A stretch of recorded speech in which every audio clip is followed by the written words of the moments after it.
सार्थश्री ज्ञानेश्वरी अध्याय 12 श्लोक 10 अभ्यासेप्यसमर्थोऽसि मत्कर्म परमो भव मदर्थमपि कर्माणि कुर्वन् सिद्धिमवाप्यसि। अभ्यास ही न करवे करी कर्म मदर्पण मत्कर्मे करिता ज्ञानी तू या स्थिती सपावसी। अभ्यास न होय जरी मत्प्रीत्यर्थ विहित कर्मे करी करिता मदर्थ कर्मे पावसी तू सिद्धी आत्मसौख्य करी। अभ्यास ही जरी न करवे तरी कर्म मज समर्पावे कर्म करिता भावे इच्छिली सिद्धी पावसी।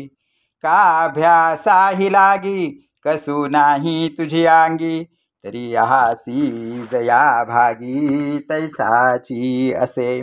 इंद्रिये न कोंडी भोगाते न तोडी अभिमानु न संडी स्वजातीचा कुलधर्मो चाळी विधी निषेध पाळी मग सुखे तुझ सरळी दिधली आहे।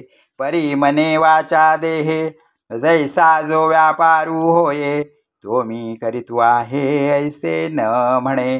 करणे का न करणे हे अवघी तोची जाणे विश्व जळतसे जेणे परमात्मेनी। उणे या पुरे याचे काही उरो नेदी आपुली आठाई सजात करुणी घेई जीवत्व आपुले। माळिये जेवते नेले तेवते निवांतची गेले तया पाणी ऐसे केले हो गा। श्रीराम श्रीराम श्रीराम।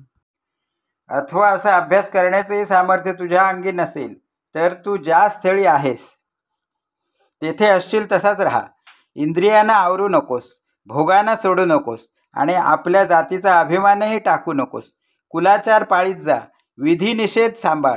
अशा प्रकारे वागण्याने तुला सरळ मोकळीक दिली आहे। परंतु मनाने वाचेने व कायेने जे जे कर्म घडेल ते ते मी करतो असे म्हणू नकोस। करणे की न करणे हे तो एक विश्वचालक परमात्माच जाणतो। हे कर्म उणे हे कर्म पुरे असे तू आपल्या मनात न आणता आपला जीवभाव आपल्या ठिकाणी एकरूप करून आपले जीवित चालव। माळी पाण्याला जिकडे नेतो तिकडे ते निवांतपणे जाते त्याप्रमाणे तूही कर्तृत्वाचा अभिमान टाकून शांत राहावेस। श्रीराम श्रीराम श्रीराम।